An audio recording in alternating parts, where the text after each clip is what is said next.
कश्मीरी पंडित समुदाय के देश विदेश से आए सम्मानित अतिथियों को मैं इस मिट्टी के दृढ़ एवं साहसी पुत्रों और पुत्रियों के रूप में देख रहा हूं।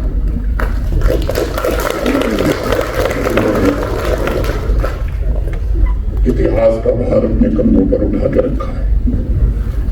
आज श्रीनगर में हम सब एक ऐसे क्षण के साक्षी बन रहे हैं जो निश्चित रूप से परिवर्तनकारी है। इस मिट्टी ने प्राचीन काल में कश्मीरी पंडित समुदाय के गौरव को देखा है। बाद में श्रीनगर शहर ने उनके गांवों को भी देखा है और उनके पुनर्जन्म की विजय का साक्षी भी बना है। कश्मीरी पंडित समुदाय की यात्रा निसंदेह नरसंहार, संघर्ष और निर्वासन से चिन्हित रही, जिन्हें अपनी ही भूमि से निर्वासित कर दिया गया। वे आज लौट रहे हैं। इस वापसी में आशा का एक संदेश निहित है और ये वापसी मैं समझता हूं कि सच्ची विजय का प्रतीक है।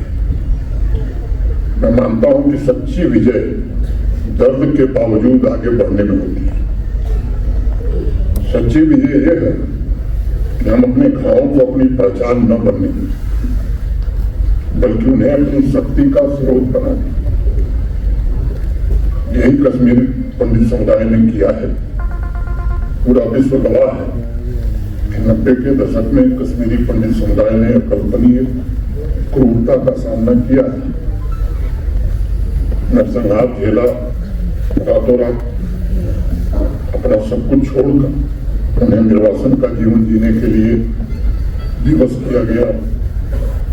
देश के अलग अलग शहरों में, दुनिया के अलग अलग देशों में एक समाज बिखर गया, अपनों से बिखर गया। रक्त और दर्द में सनी जीवन ने कश्मीरी पंडित भाई बहनों को दो रास्ते उस समय उपलब्ध कराए थे। एक रास्ता था कटुता का, निराशा का, और दूसरा रास्ता था निर्माण का और सृजन का तथा सेवा। अभी मेरे पूर्व के वक्ता ने बताया कि कटुता हमने नहीं पाई। पहला रास्ता जो कटुता का था वो बड़ा आसान था, लेकिन आप सबने दूसरा रास्ता चुना और एक नए इतिहास का सृजन भी किया। आप नरसंहार का दर्द अपने साथ लेकर गए, किंतु ये भी सच है कि कश्मीरी पंडित समुदाय अपने उद्देश्य से कभी विमुख नहीं हुआ। तमाम विपत्तियों ने आपका और आपके समाज का मनोबल तोड़ने में सफलता नहीं पाई। पीड़ा ने समुदाय की महत्वाकांक्षा को मौन नहीं किया। इसके विपरीत समाज ने अपना भाग्य स्वयं लिखने का फैसला किया। उद्योग स्थापित किए, संस्थानों को आकार दिया, इनोवेशंस का नेतृत्व किया, दुनिया भर में सम्मान भी अर्जित किया। और मुझे प्रसन्नता है कि आज कश्मीरी पंडित समुदाय केवल अपने अस्तित्व को संवारने के लिए नहीं, बल्कि सफलता की नई ऊंचाई तय करने के लिए देश में भी और दुनिया में सम्मानित हो रहे हैं। कश्मीरी पंडित समुदाय प्रतिभा, उनके नेतृत्व और मानवता के प्रति उनके योगदान और उनके सभ्यतागत मूल्यों को स्वीकार कर रही है। हमारे पूर्वजों ने अथर्ववेद में एक प्रार्थना की और उसे मैं उद्धृत करना चाहूंगा। कृतम में दक्षिणे हस्ते जायो में सव्य आहति, अर्थात मेरे दाहिने हाथ में पुरुषार्थ और बाएं हाथ में विजय हो। मैं समझता हूं कि अथर्ववेद का ये वाक्य ग्लोबल कश्मीरी पंडित कॉन्क्लेव के आयोजन का मुख्य भाव है।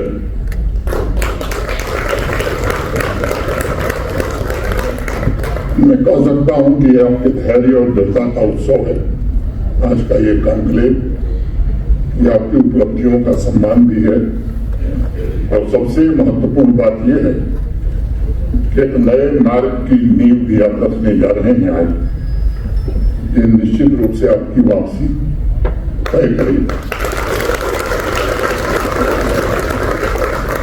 इस एनक्लेव के माध्यम से business leaders, corporate leaders, technology entrepreneurs, सांस्कृतिक प्रतीकों की उपस्थिति, ये सब मिलाकर एक गहरा संकेत देती है कि जम्मू कश्मीर की सुरक्षा में विश्वास का भी एक संकेत है, जिसका जिक्र पहले हुआ है, और माननीय प्रधानमंत्री जी के प्रशासनिक स्थिरता पर भरोसे का भी एक बड़ा संकेत है। एक एनक्लेव इस बात को भी दर्शाता है कश्मीरी पंडित समुदाय के पुनर्निर्माण, पुनः अधिकार प्राप्त करने और प्राचीन गौरव को पुनर्जीवित करने का समय अब आ चुका है, और यही समय है, सही समय है। इस एनक्लेव में ग्लोबल इंडस्ट्री का निर्माण और सामूहिक आर्थिक भविष्य जैसे विषयों पर आयोजित चर्चाएं केवल सामान्य विचार विमर्श नहीं है, वे रूपरेखाएं हैं सांस्कृतिक पुनर्जागरण की, इकोनॉमिक एम्पावरमेंट की और सामुदायिक पुनर्स्थापन की। आपका धैर्य, आपका साहस एक भावनात्मक यथार्थ है। सभी कश्मीरी पंडित परिवार घरों की स्मृतियों के साथ जी रहे थे जहां वे लौट नहीं सकते थे। वो घर अभी भी कहीं न कहीं उनके दिल के कोने में बसा हुआ है। अपनी जड़ों से जुड़ी उन परंपराओं के साथ बहुसंख्य लोग जी रहे थे जिन्हें वे स्वतंत्र रूप से निभा नहीं सकते थे, लेकिन आपने संघर्ष को अपनी शक्ति बनाया और उस संघर्ष में समुदाय से जुड़े ऐसे लीडर्स को गढ़ने में महत्वपूर्ण भूमिका निभाई, जिन्होंने technology, finance, medicine, art, civil services, इन विभिन्न क्षेत्रों में उत्कृष्टता प्राप्त की। उसी संघर्ष के बीच आपकी प्रतिबद्धता ने ऐसे एंटरप्रेन्योर्स को जन्म दिया जिन्होंने वैश्विक बाजार को भी आकार देने वाली कंपनियां खड़ी की। मैं मानता हूं कि ऐसे विद्वानों का भी निर्माण आपने किया जिन्होंने एकेडमिक वर्ल्ड को समृद्ध किया और देश की नीतियों को भी प्रभावित किया। कश्मीरी पंडित समुदाय ने अपनी उन्नति के माध्यम से दुनिया को स्मरण दिलाया कि दमन और नरसंहार के विरुद्ध दृढ़ता, साहस और संकल्प ये सबसे बड़े हथियार होते हैं। आज जब पूरा विश्व और विशेष रूप से देश आपकी उपलब्धियों का उत्सव मनाता है, तब वो आपकी प्रतिभा की मान्यता, धैर्य की मान्यता और उस आत्मा की मान्यता को नमन करता है जिसने झुकने से इनकार कर दिया था।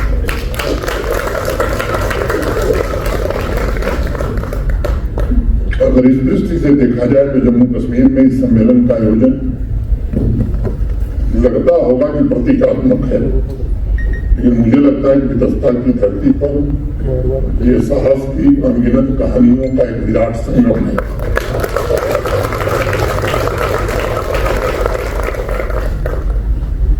आपकी वापसी इस बात का भी प्रतिबिंब है कि एक नए जम्मू कश्मीर का जन्म हुआ है।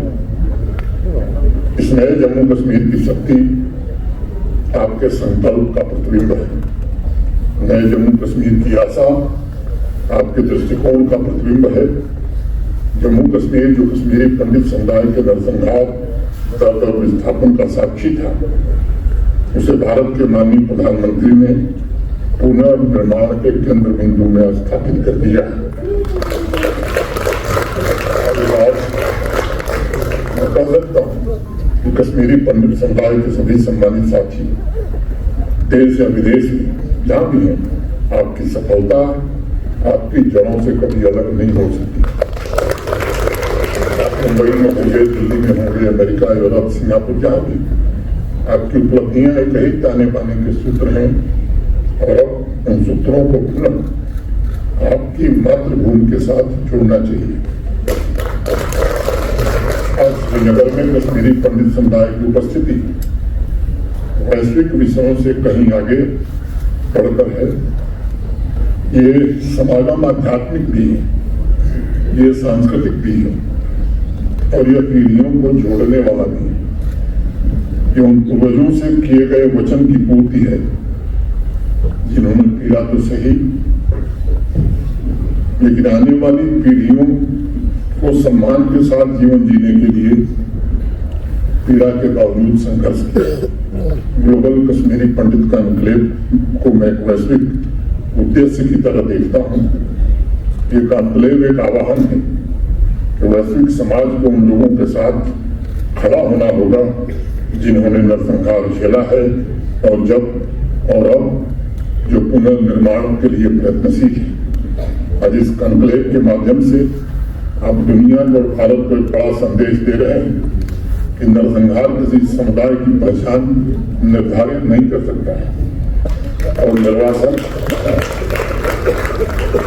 उस समाज की अस्मिता को कभी मिटा नहीं सकता है। मैं अक्सर एक बात कहता हूँ, इतिहास उन लोगों द्वारा लिखा जाता है जो कष्ट सहकर तमाम चुनौतियों का सामना करके भी उठ खड़े होते हैं। वैश्विक प्रतिष्ठा अर्जित करने के पश्चात आप अपनी जड़ों की तरफ वापसी की ओर अग्रसर हैं। यह निश्चित रूप से बहुत ही सराहनीय है। यह गरिमापूर्ण वापसी मुझे लगता है कि सबका संकल्प है और जिसका संकल्प नहीं है, मैं समझता हूं कि उसको भारत की मिट्टी से प्रेम नहीं है।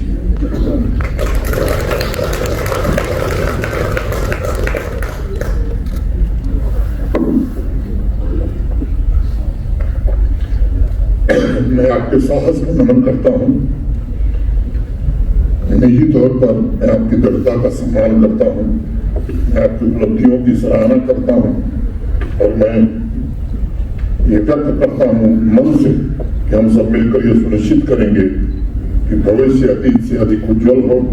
संपूर्ण मानवता के कल्याण के लिए कश्मीरी पंडित समुदाय का गौरव एक बार फिर से प्रकाशित हो और